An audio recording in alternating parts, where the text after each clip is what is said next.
ranking committee member of the Republican Party, a friend of the Tea Party, and a staunch conservative patriot, with the pledge and the prayer. Lindsay Herring today.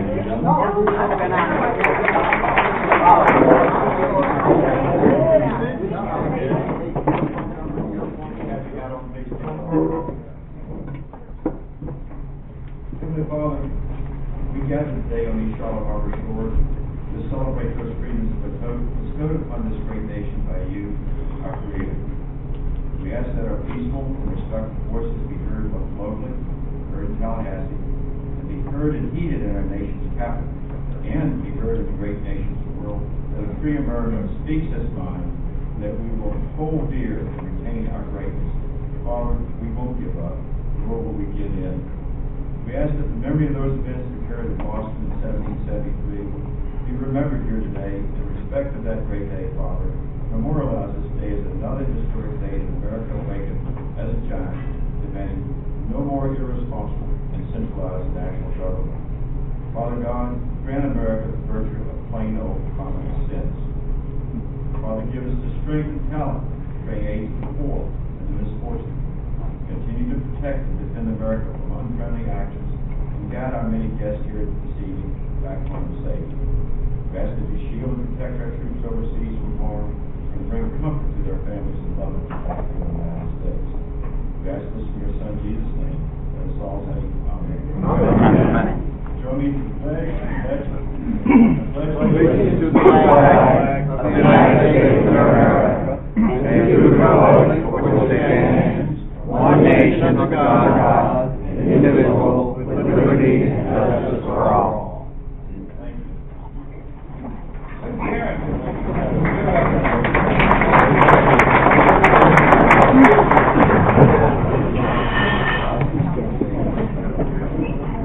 Folks, next up, this individual has been in our Tea Party since the beginning, in 2009. He's a Vietnam veteran, 2 combat tours, 2 Purple Hearts, a Bronze Star and a Silver Star, retired 25 years as a fire rescue captain, went to the barbell 10,000 times, recipient of the fire department's highest award for bravery, the Medal of Valor, first responder to the World Trade Center in New York City on September 11, 2001. He's also been a first responder to Hurricane Katrina, Rita, Wilma, plus when Hurricane Charlie hit right here on our own local shores, he responded to Charlotte County with his CERT team. Now he hosts the Captains of America radio show, and he can be heard all across the fine in America on great radio stations like News Radio 1580, WCTF. Now here he is, Matt Bruce, the Captain.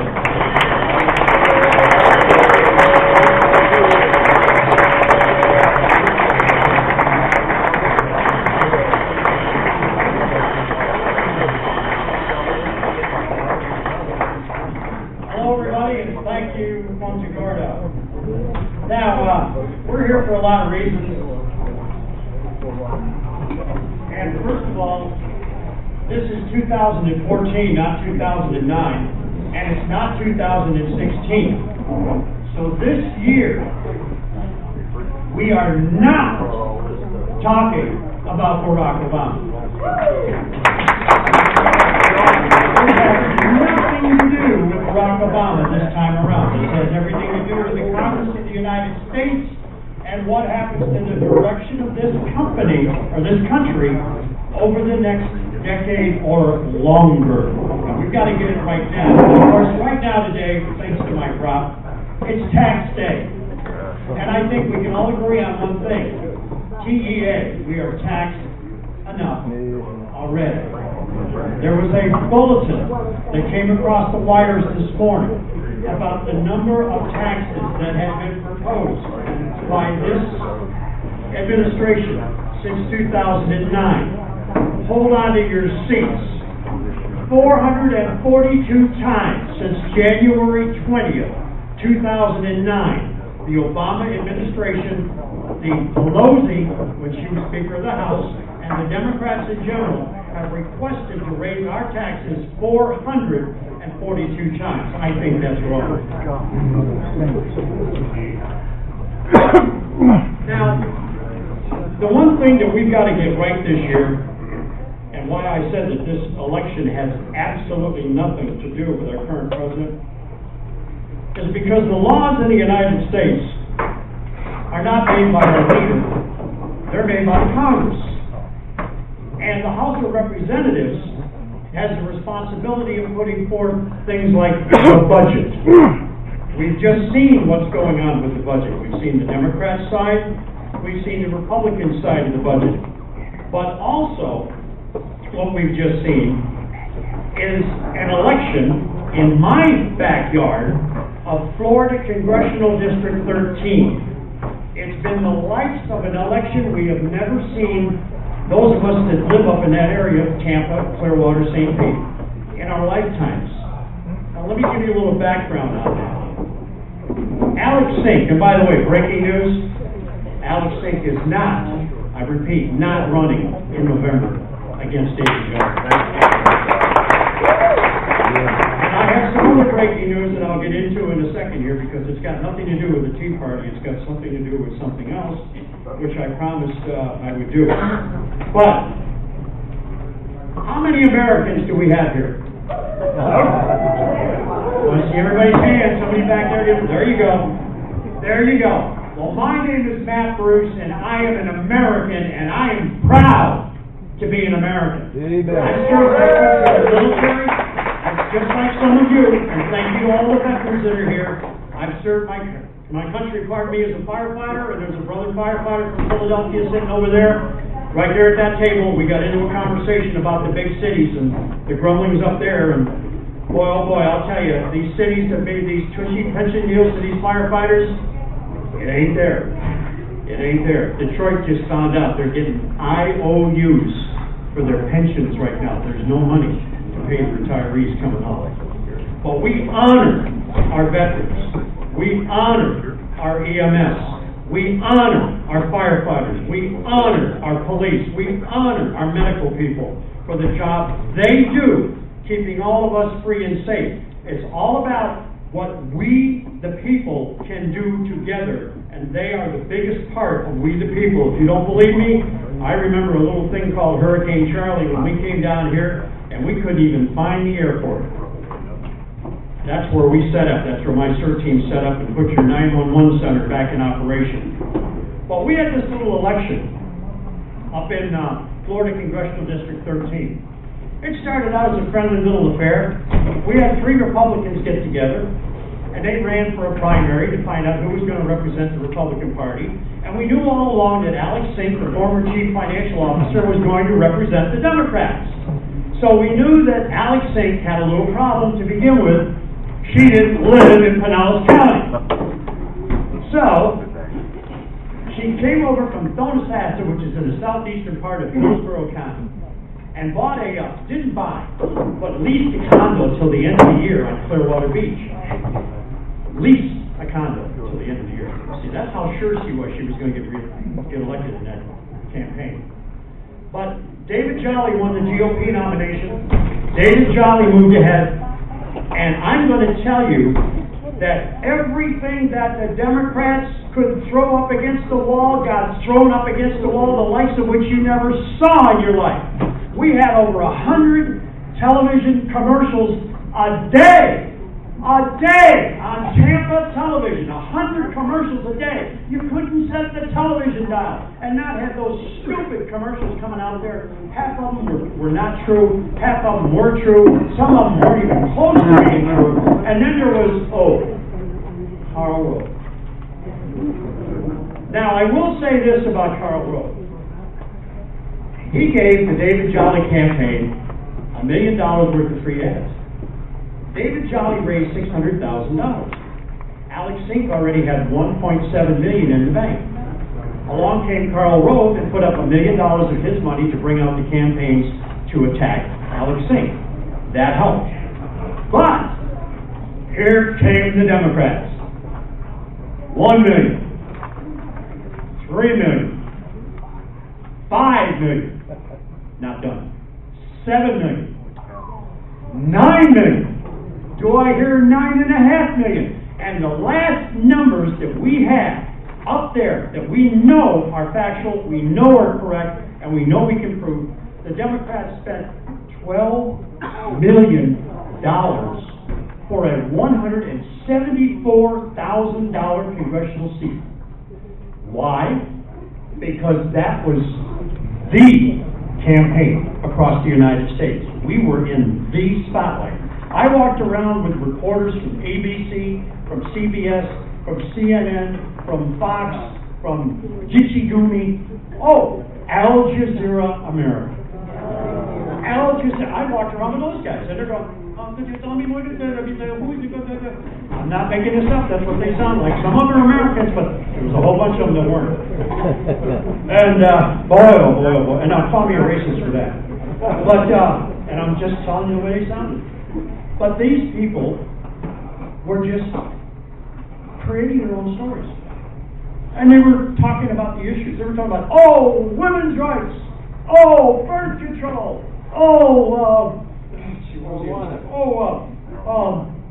education, all the different things that you hear the liberals want to throw out there because they're trying to change the subject, because the subject that won the number one topic in Florida CD 13, the number one topic was to repeal and to replace Obamacare.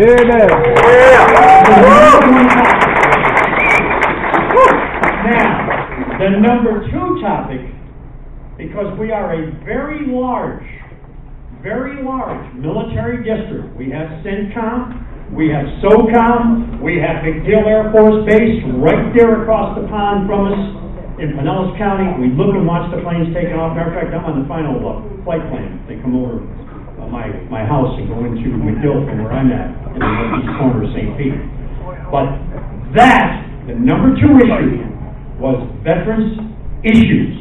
Veterans pay, veterans retirement, keeping America strong, and not cutting our military budget. That was the number two issue. Now, I challenge anybody in the room. Did you hear that from the mainstream media? Anybody? Of course not. They didn't want you to know. I lived there. I know. I saw it. I was in the middle of it. But the number three issue, and this is what put David Jolly over the top, and I know it's a very strong issue down here in Charlotte County. David Jolly said, I want to go to Congress and I want to produce a balanced the budget amendment. Boom! He won the Congress. Won the election right there with that. Won the election. That was number three. Number four was Social Security and Medicare. That was number four. Then you had number five. That was illegal immigration. But the way David Jolly approached it was not the way the libertarian Lucas Overby approached it, which is why Lucas Overby got 4.8% of the vote.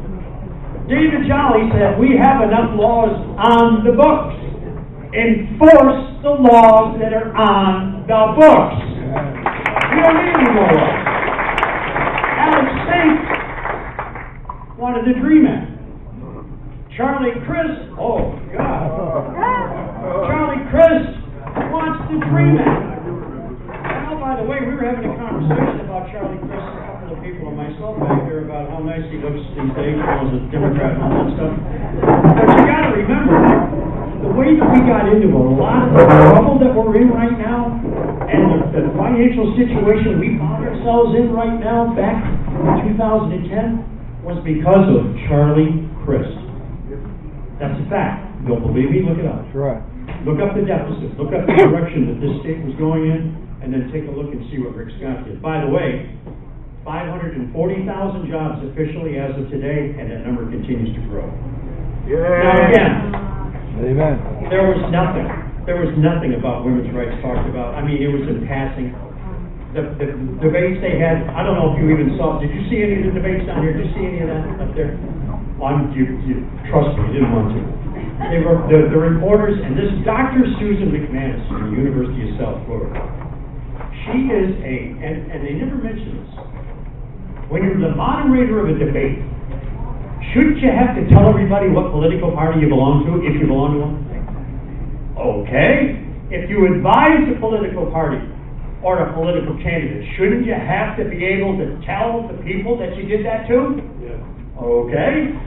Susan McManus, Dr. Susan McManus from the University of South Florida, not only is a registered Democrat, but she also was an advisor to the Charlie Crist U.S. Senate campaign. How'd that work out? Now, folks, there is so much on the table this year. And again, I repeat, forget Barack Obama. He is not running. He is a non-entity. The person that matters is, show of hands, how many of you want to see Mitch McConnell removed as the majority leader of the Senate? All right. Guess what? We can do it. We can do it. And I'll tell you how. It's pretty simple. It's pretty simple. Okay, we have got 36 U.S. Senate elections this year. 21 of them are Democrat. The Republicans currently lead in 7 of those 21 districts, Democratic districts. They are currently leading in 5 others. That means that they have a chance to win 12 seats. Now, I'm not going to say they're going to do that, but they have a chance. And they certainly have an opportunity to win the majority back in the U.S. Senate. Now, in the House, everybody's up for re-election. Everybody. And there is a strong possibility the Speaker of the House, John Boehner, may not have it as easy as he thinks in Ohio. There is a strong constitutional Tea Party Iraq War veteran running against him that is picking up steam on polls. He's winning 10 points. He was 40 points behind. So that's a tremendous increase.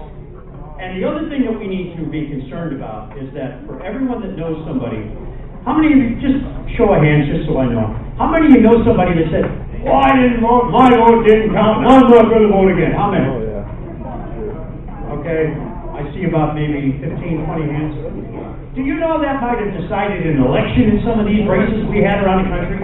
Do you know that might have decided a freaking election? And they don't want to register and they don't want to vote? Hey, do them a favor. Pack their bags for them. Put them on a boat. Put them on a train and say, see, we don't need you anymore. Amen. You're part of the problem. If you don't want to vote in our elections, you haven't got a voice in the outcome. Now, the other thing that we can do by electing a magic number in Congress, and Bill will correct me if I'm wrong because he's good about this, if we want to get rid of that executive order with the pen and the paper and, oh yeah, the telephone, if we want to get rid of that, if we have a 2/3 majority of the House, if we have a 2/3 majority of the Senate, there will never be another executive order that will be able to go through again, period. Amen. That's a fact. And that can be done. And here's what some of the polls are telling us right now. Now, as Tea Party constitutional conservatives, all of us Americans, all of us patriots, all of us want to see good for our country. That's why we're here. And by the way, for the people that choose not to get involved in this, that's fine. They have a voice in it too. You'll hear them on the telephone, but you'll never see them in person. I run into her on the phone all the time. People will disagree with me. And I'll say, okay, you go to the head of the line. If you want to disagree, I'll put you to the head of the line and bring them up and stick them on the line. And if they don't hang up on me because they don't want to say anything, when I invite them to lunch or something like that, oh, no, I can't do that, I can't do that. And I'll tell you why that's a double-edged sword for them here in a second. But 59% in a recent poll, a Rasmussen poll that I know you like seeing that, a Rasmussen poll on April the 9th and 10th, 59% of the GOP voters that were surveyed said that their party, the Republican Party, was out of touch with them. It's about the message. Does anybody for the life of me understand what the message is of the Republican Party right now? I don't. I mean, it's like changes. The one thing you can say about the Democrats is that they're normally on course. They normally stay the course, right or wrong, that's what they do. But I've got some breaking news for you that I want to tell you about here before I run out of time, because I know they want to keep it moving along here. First of all, the Democrats are trying to change the way we vote for president. They are trying to change the Electoral College and have done so by votes in the state legislatures with bills signed by 9 governors right now, including the District of Columbia, to make the popular vote the way the vote will be decided for the president, not electoral votes anymore, in 9 states. They have 136 electoral votes right now in their side. They only need 270. The states of Maryland, New Jersey, Illinois, Hawaii, Washington State, Massachusetts, Vermont, California, Rhode Island, and the District of Columbia are all there. They're halfway there right now. But one of the things that I want to mention is the Ukraine is flaring up. There's a situation there where yesterday we had a Russian jet buzz our destroyer in the Black Sea just east of the Ukraine 12 times on Saturday. 12 times. They could actually see the pilot in the aircraft as they flew back and forth. They actually were locked on the target. I'm talking about the destroyer. They were locked on the target, came very close to, if anything had to happen with that Russian aircraft, they would have blown that jet out of the sky. We would have had an international incident, and who knows what we would have been talking about today. But you heard about the eastern Ukraine. You heard about all the activity going on there, the fighting going on, a private security guard getting shot and killed, and the Russian separatists that are in there. I belong to a group called StandUpAmericaUS.org. Retired Army Major General Paul Vallely, a lot of other very good patriotic individuals over there, including another good friend of mine, retired Lieutenant General Thomas McInerney. And one of the things that we do is we all talk to each other. And there is a private security company leading the way over there that used to be Blackwater. They are now known as Greystone. They've expanded. There are 150 of their special operators leading the way for the Ukrainian troops over there in the eastern Ukraine right now. But I also want to tell you that the other breaking news that came in, which just about blew me away when I heard about it, and again, I can verify this because of the person that told me, General Michael Hayden, who's also a member of the StandUpAmericaUS.org kitchen cabinet, which I'm a member of. It's an intel group. It seems that Greystone had the snipers at the Bundy Ranch over the weekend, a private security company that the United States employs. They were there.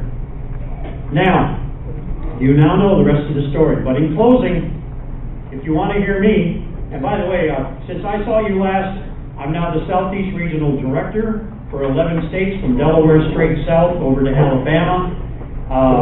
Restoring America Together is the name of the group, Restoring America Together.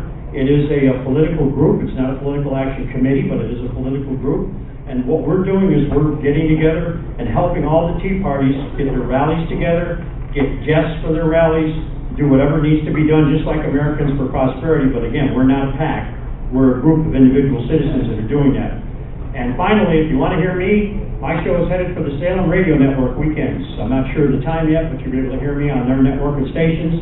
You can hear me when I call into Ken, or Ken calls me, which I'm always honored to go on his program on 1580, or early in the morning on 860 WGUL in Tampa, 930 WLSS in Sarasota, the Salem stations here. Also this morning I was on Bill Bennett talking about this very Tea Party group. I'll be on again tomorrow talking about other things. Mike Gallagher was on the other day. Michael Medved has been on his show. And I'm honored to be heard all across the country, somewhere every day on the radio. So with that, ladies and gentlemen, I appreciate the opportunity to be able to talk to you. Remember, it's all about we, not me. As we move ahead, we, not me. And this president we got is not the issue this time around. It is the Congress, and we have to get it right. God bless the United States of America. Good night.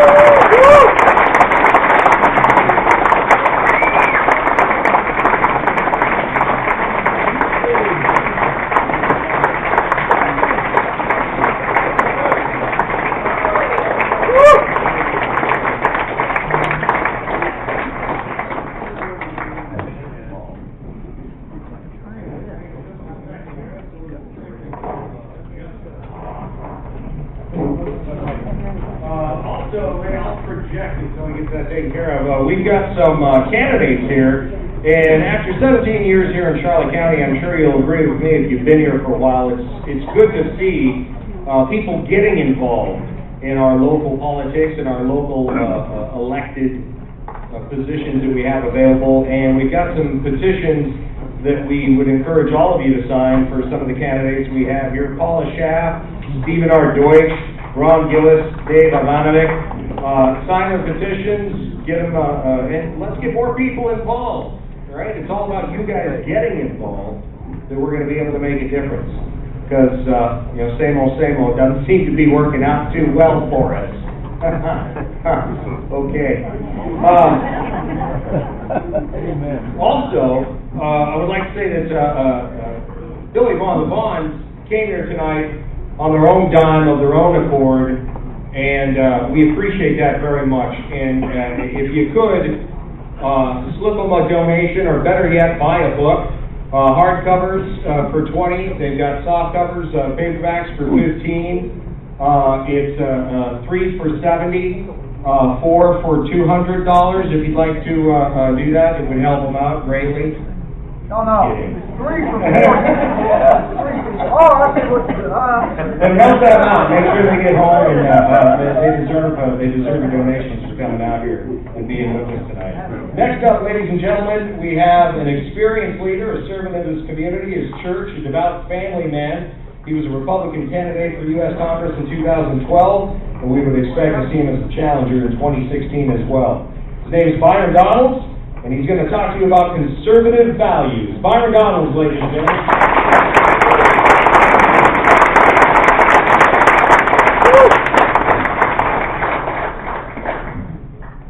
Typically when I say I'm going to talk about conservative values, it's because I haven't truly thought through exactly what it is I'm going to say. I have been quite a busy individual the last couple of years. I ran for Congress in 2012.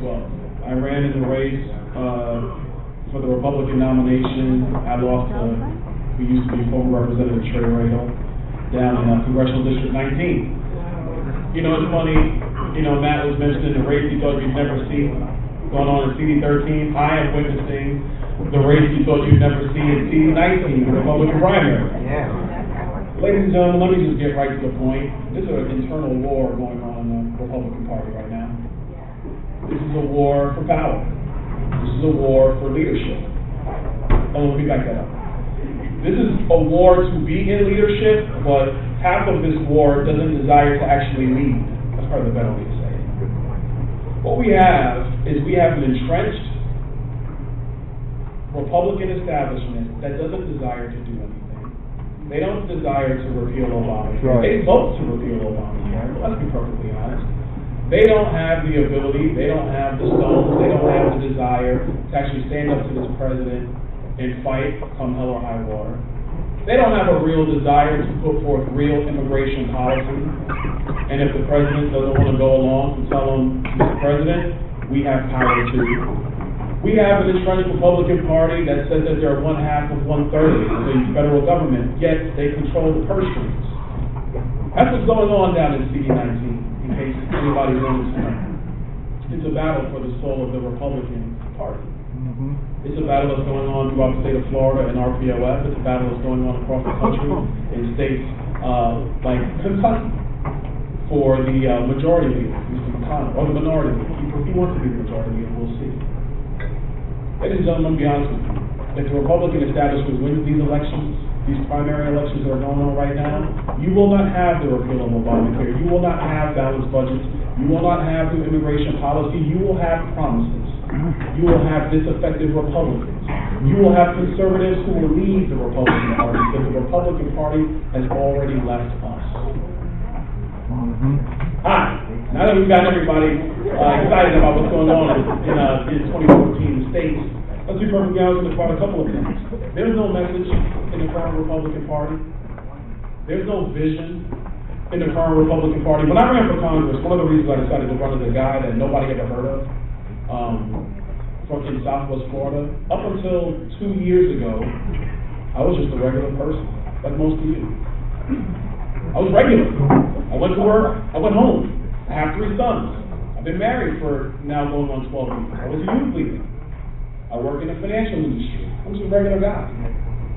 But when Connie Mack decided to run for the U.S. Senate, and this Republican primary opened up, I looked around and said, who's actually going to run for this seat? And we were being told that the top two names, one was Mr. Radel, the other was a gentleman named Gary Aubuchon. Gary Aubuchon was in the Florida legislature, in the Florida House. And everybody up and down the coast was saying, oh, it's Gary Aubuchon's time, he's the leader, he's a wonderful guy, strong, conservative. And I said to myself, I gotta see this for myself. So I decided to run. And people thought I was crazy, but I decided to run anyway. In my end of the district, I beat Gary Aubuchon. As a matter of fact, I beat everybody else in that race. But I lost the vote in Lee County, so that's why I'm not in Congress today. But that's all right. But what I'm here to tell you is, these battles, in 14 are the same battles that were there in 12, except now the Republican establishment is more willing to defeat fellow conservatives. Because they don't want to have to battle. They want to continue to go to cocktail parties. They want to continue to be liked by the New York Times. They want to be petted by MSNBC. That's what's going on.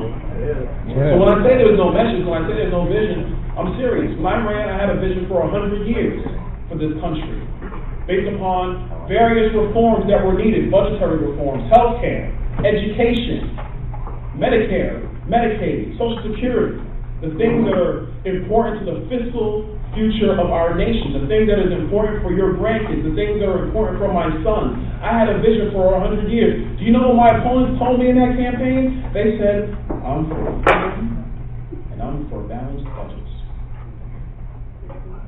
What does that mean? Can you explain it? Can you articulate it? They could not. That's what's going on right now. There is no message. There is no vision in the Republican Party. If there is, why can't they say so? Representative Ryan, who I met, nice enough guy, he threw up his budget knowing that Harry Reid will never let it through on the Senate. He'll never let it through. These are show budgets that are running around. Yes, 2 people voted for the president's budget in the House. Who cares? They're more than willing to have these continuing resolutions that continuously spend us into oblivion. And when they say, and when we tell them, you need to stand firm in the budget, they tell us, we need more Republicans, wait till the next election. They tell us this is not the time to fight. The time to fight is at that next hill over there. That's the time to fight. When Ted Cruz decided to hold the line on Obamacare, they said, okay. No, this isn't the time to fight. We're going to go ahead and fold. And then, 10 days later, after they capitulated on defunding Obamacare, 10 days later, the president came out and he pushed the Obamacare deadline further down the road because he knows he can't implement them properly. Ladies and gentlemen, the reason why the Republican Party continues to lose isn't because we don't have voters. It's because our voters are disgusted with them. Right. Thank you.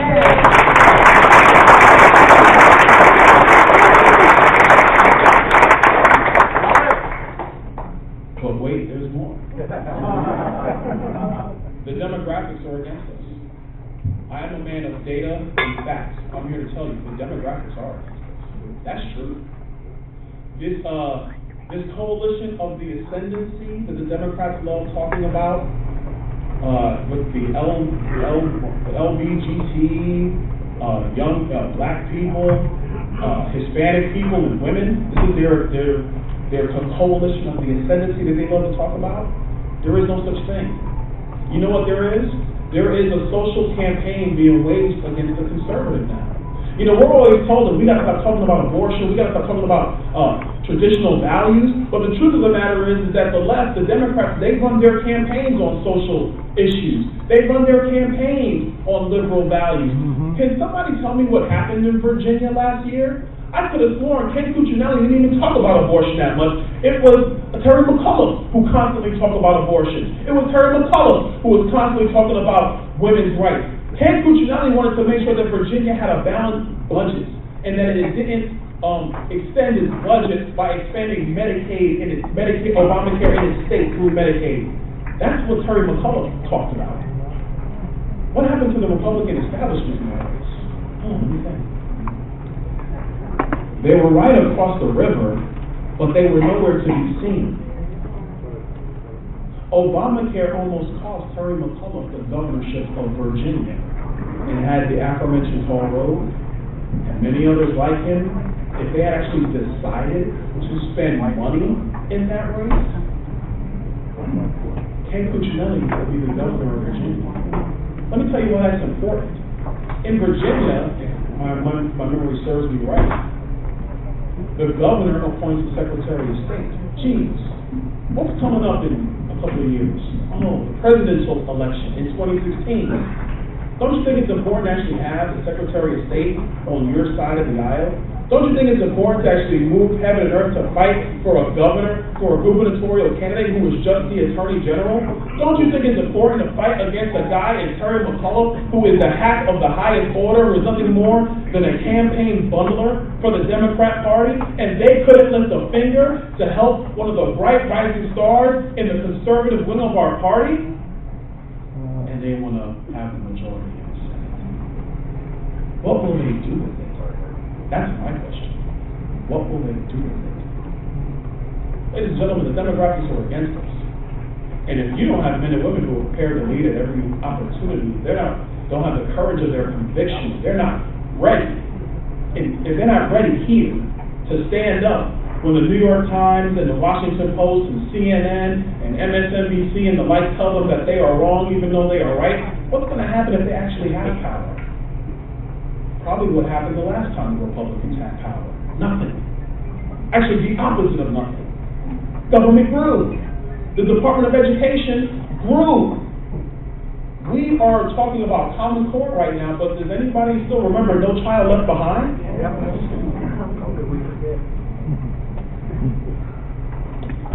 One other thing we're facing right now, Hillary.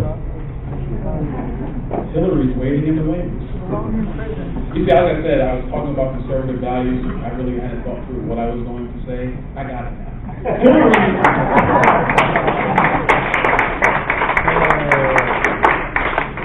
Hillary is in the wings.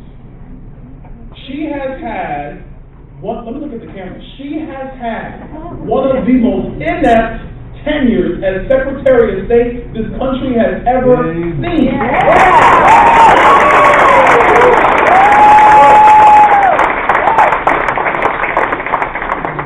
Yet we're being told nobody can be Hillary.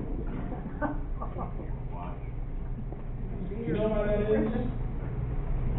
Because the Republican establishment is not prepared to turn its power over to have more power later. Our party, my party, I'm a registered Republican, my party has forgotten something very important. It's forgotten that people do not like them. Democrats don't like them. Heck, half the Republicans don't even like them. Let's just be perfectly honest. Can we be honest with one another? Okay, let's be honest with one another. Half of us don't even like them. Because they're lazy. They don't have courage. Yet they come home from being in D.C. 3/4 of the year and say, I'm fighting for you. Has anybody ever seen what happens when the legislators come home from Tallahassee?